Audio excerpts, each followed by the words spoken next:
기도하겠습니다. 하나님 아버지, 오늘도 귀한 하루 주셔서 감사합니다.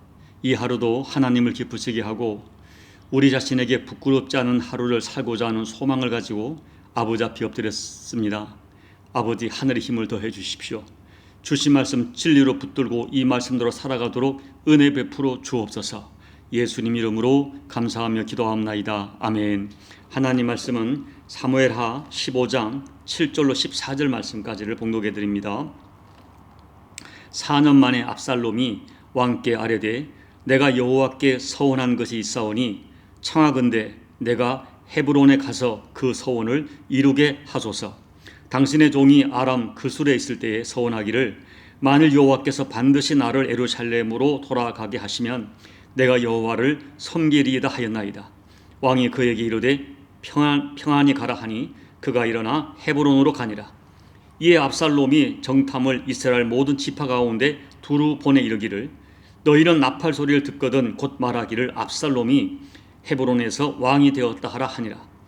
그때 청함을 받은 200명이 압살롬과 함께 예루살렘에서부터 헤브론으로 내려갔으니 그들은 압살롬이 꾸민 그 모든 일을 알지 못하고 그저 따라가기만 한 사람들이라. 제사 드릴 때에 압살롬이 사람을 보내 다윗의 모사 길로 사람 아히도벨을 그의 성읍 길로에서 청하여 온지라. 반역하는 일이 커가매 압살롬에게로 돌아오는 백성이 많아지니라. 전령이 다윗에게 와서 말하되 이스라엘 인심이 다 압살롬에게로 돌아갔나이다 한지라. 다윗이 예루살렘에 함께 있는 그의 모든 신하들에게 이르되 일어나 도망하자. 그렇지 아니하면 우리 중 한 사람도 압살롬에게서 피하지 못하리라. 빨리 가자. 두렵건대 그가 우리를 급히 따라와 우리를 해하고 칼날로 성읍을 칠까 하노라. 오늘 본문에 등장하는 압살롬은 정말 특출한 사람이었습니다. 외모도 탁월했을 뿐 아니라 사람을 움직이게 하는 그런 능력도 있었습니다. 당대 최고의 가문에서 좋은 아버지 만나 최고의 금수저로 살았습니다. 그럼에도 불구하고 압살롬은 형을 죽인 살인자가 되었고, 그리고 이제는 아버지의 가슴에까지 칼을 박으려고 쿠데타를 일으키는 페르나가 되고 말았습니다.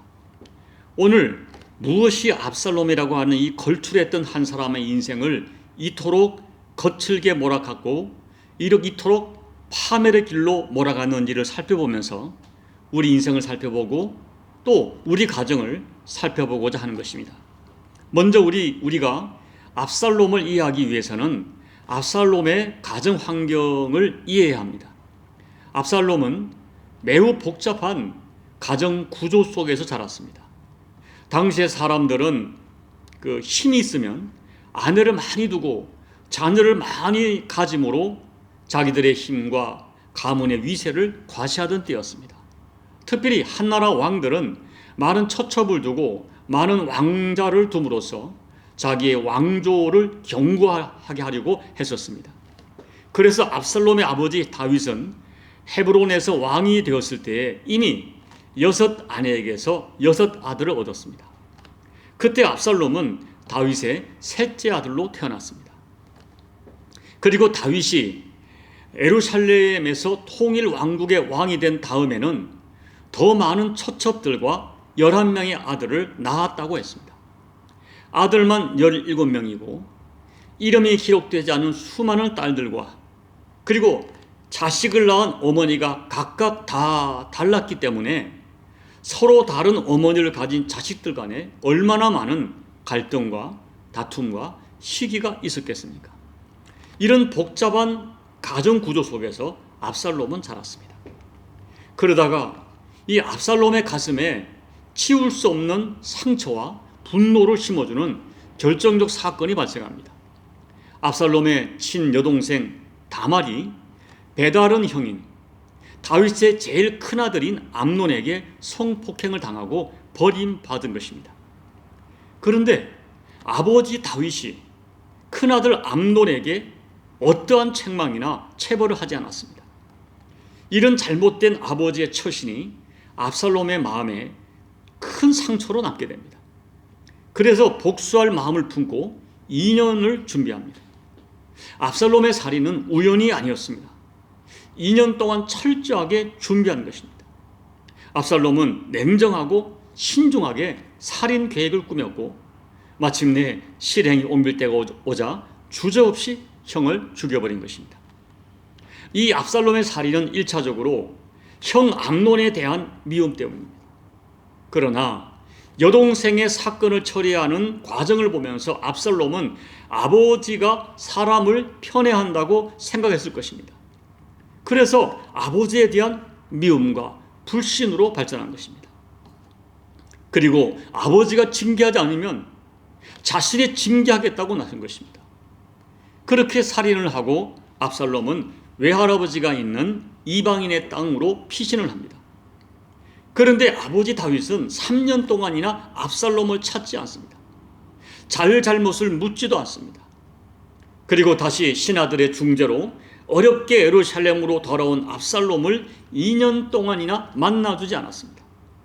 이런 일련의 과정들이 압살롬의 가슴에 버림받은 것 같은 깊은 상처를 남겼습니다. 치유되지 않은 상한 감정은 아버지에 대한 미움으로 발전했고 그 미움은 마침내 아버지를 죽이고 싶은 무서운 감정으로 발전합니다. 처음 시작할 때는 치유가 가능한 작은 상처였지만 시간이 지나면서 걷잡을 수 없는 거친 파도 같은 강력한 상한 감정으로 발전하고 말았습니다. 그 상한 감정이 살인을 가져오고 아버지를 죽이려고 하는 패륜을 가져오고 동족 간의 전쟁이 벌어지게 만들었고 마침내 압살롬 자신의 죽음을 불러오는 비극을 가져온 것입니다. 여러분, 이런 상한 감정은 어떤 특별한 그런 사람들만의 것이 아닙니다. 정도의 차이는 있지만 상한 감정은 누구에게나 찾아오는 것이고 그 상한 감정이 치유되지 못했을 때 누구라도 상상할 수 없는 범죄의 주인공이 될 수 있는 것입니다. 불완전한 우리 인생들은 누구라도 상한 감정을 가질 수밖에 없습니다. 그때 상한 감정의 지배를 받는 삶은 정말 불행한 인생이 되는 것입니다. 자신도 불행하고 주변 가족들과 타인들에게 돌이킬 수 없는 고통을 가져다 줍니다. 그러므로 상한 감정은 반드시 치유받아야 됩니다. 이 새벽에 깊은 말씀을 드릴 수 없지만 오늘 압살롬을 추적하면서 이 상한 감정은 어떻게 치유받아야 되는가, 이 말씀을 여러분과 잠시 나누고 싶습니다. 첫째, 내 주변에 누군가가 나로 인하여 상한 감정을 품을 수 있다는 진실을 정확하게 인정해야 합니다. 압살롬은 오랜 시간 철저하게 자기의 상한 감정을 숨기고 살았습니다. 압살롬은 자기가 억울한 사람이라고 생각했고 살인을 하고 아버지를 미워하면서도 자기의 행동이 상처에서 비롯됐다는 것을 알지 못합니다. 오늘 우리 주변에 정말 무서운 사람은 자기의 감정과 상처를 밖으로 표출하지 않는 것을 미덕과 성숙으로 알고 있는 사람입니다.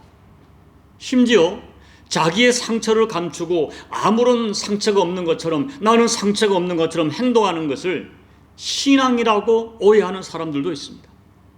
그러나 이런 사람 가운데 겉으로 웃고 있지만 속으로는, 그 마음 속에는 칼을 품고 있는 사람 분명히 있습니다.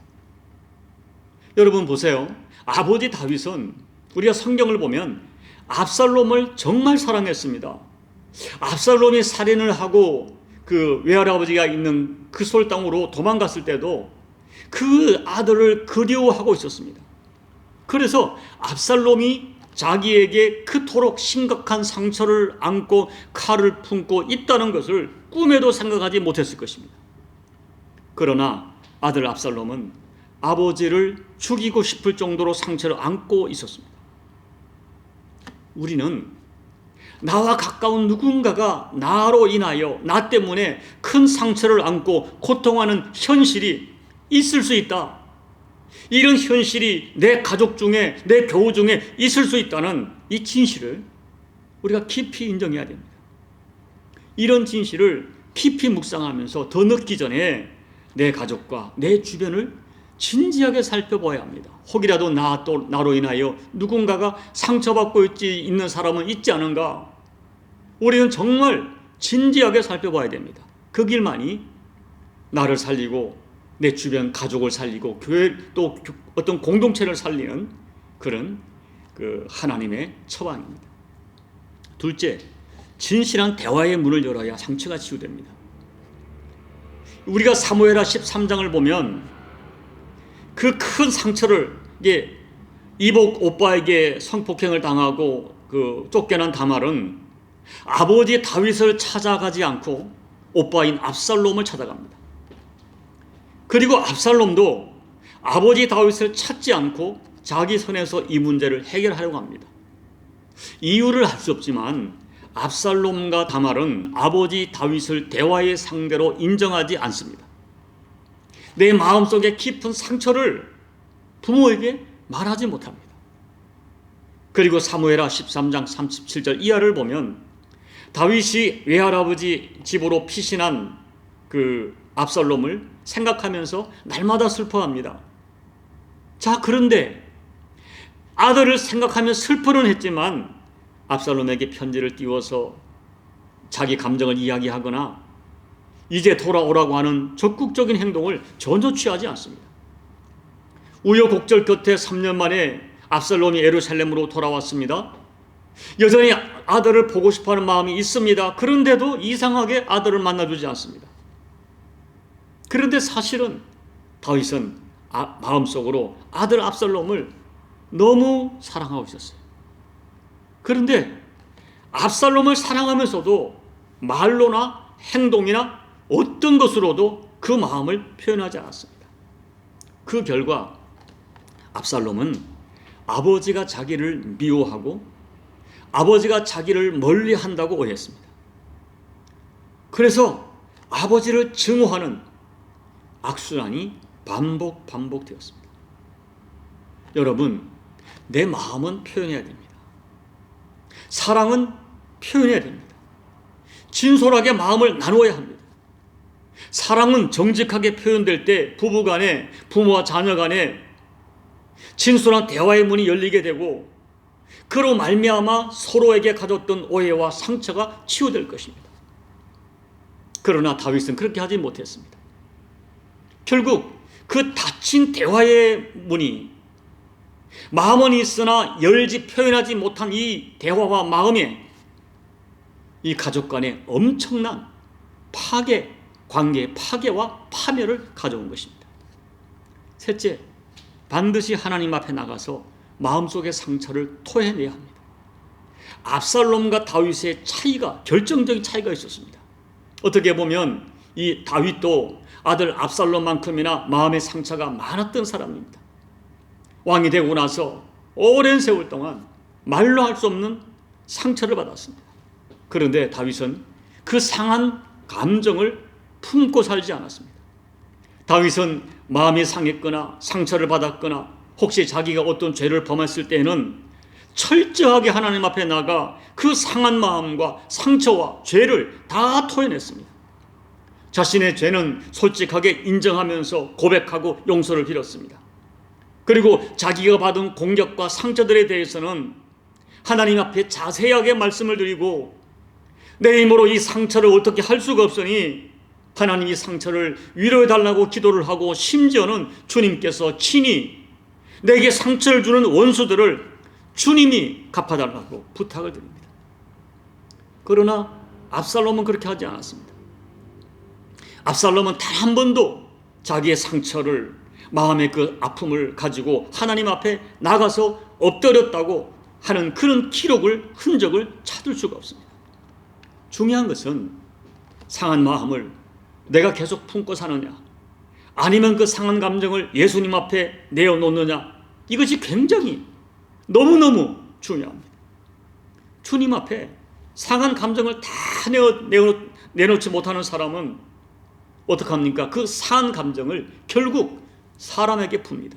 그 상한 감정과 상처를 사람 앞에 토해내고 그 상처를 사람에게 푸는 것입니다. 그래서 가족을 고통스럽게 하고 어떤 공동체를 시끄럽게 하고 심지어는 온 나라와 세상을 시끄럽게 하는 엄청난 일을 저지르게 됩니다.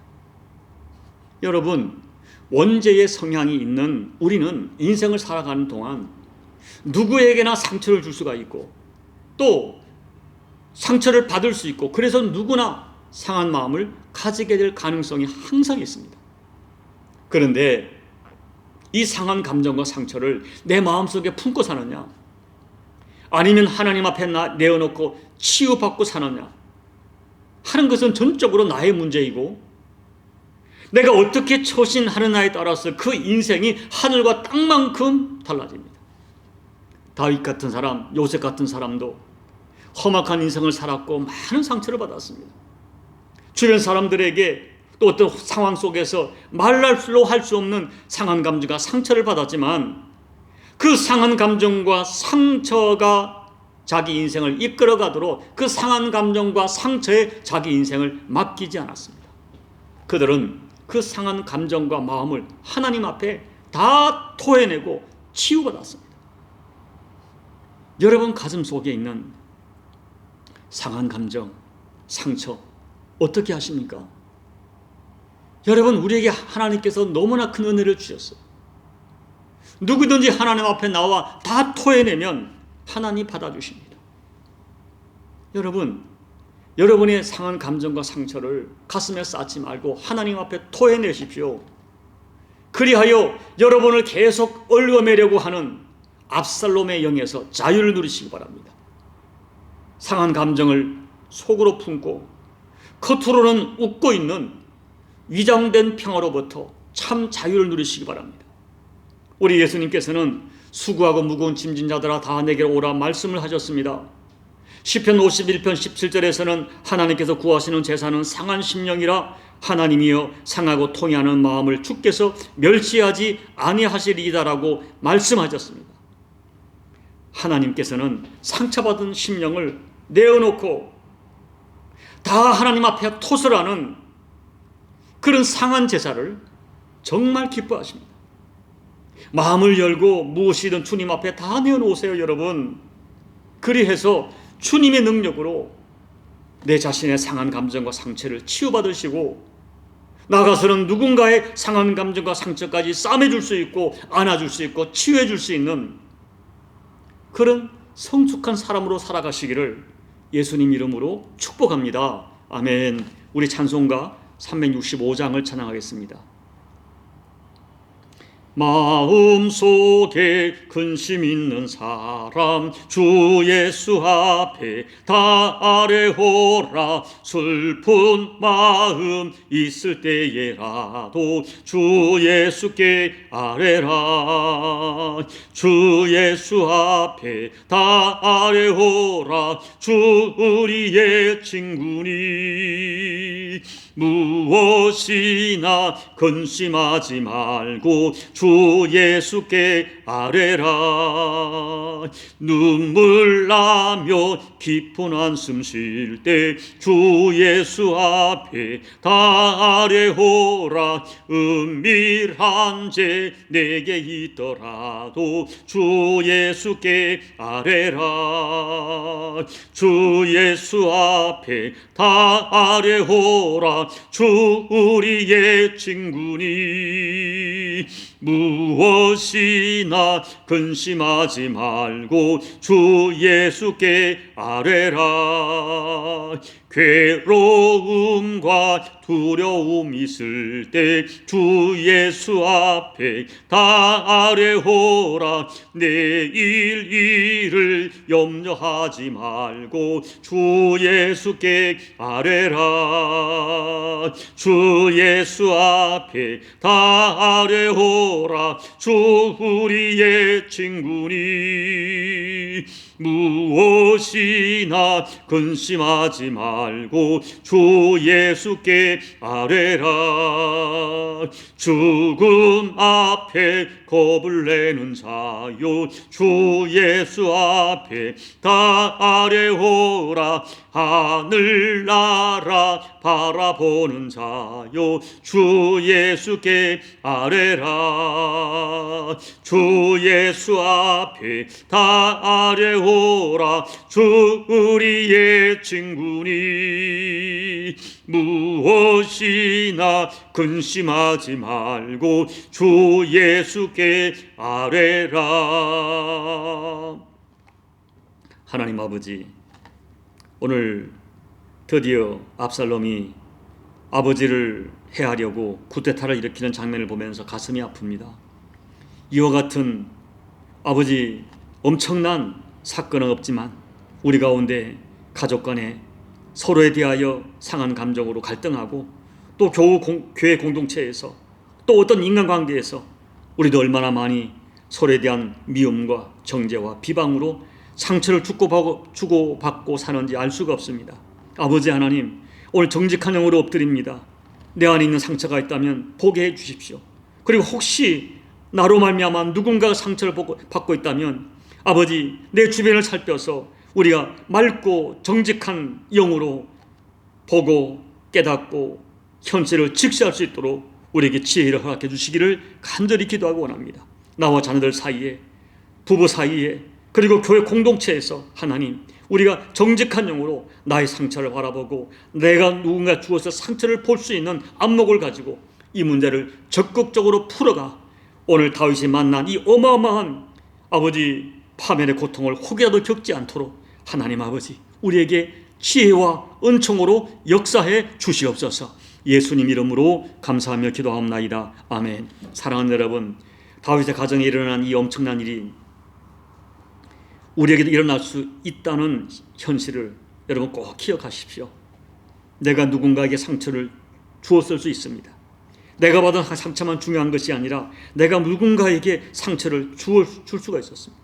나는 사랑한다고 생각하지만, 나는 그를 위한다고 생각했지만 사실은 뜻밖에도, 전혀 뜻밖에도 내가 사랑한다고 생각했던 그 사람이 나로 인하여 엄청난 상처를 안고 살 수가 있다는 이 진실을 생각하면서 이 시간 하나님 앞에 진솔하게 기도하십시오. 혹시 그런 것을 볼 수 있고 느낄 수 있도록 여러분 하나님 앞에 영적인 감각을 달라고 기도하시기 바랍니다. 그래야 적극적으로 이 상처와 고통을 풀어가는 여러분이 될 수 있도록 기도하시기 바랍니다.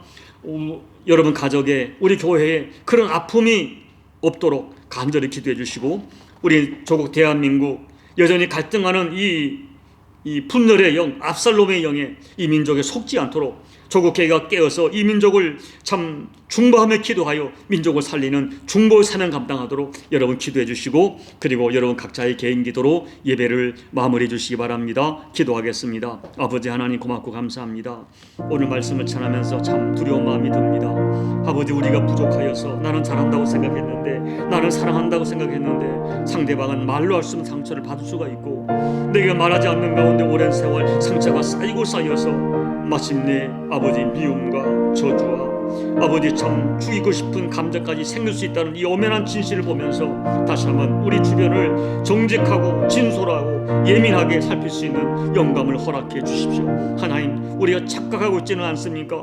우리가 보지 못하고 있지는 않습니까? 지금 누군가가, 내 가족이, 내 자녀가, 부부가, 남편이, 아내가 어마어마한 상처를 받고 있는데 하나님 아버지, 알지 못하여, 아버지 그가 숨기고 있는 사실을 알지 못하여 우리가 오히려 말미암아 엄청난 실수를 할 때가 있음을 고백합니다. 아버지, 우리에게 지혜를 더해 주십시오. 깨달음을 더해 주십시오.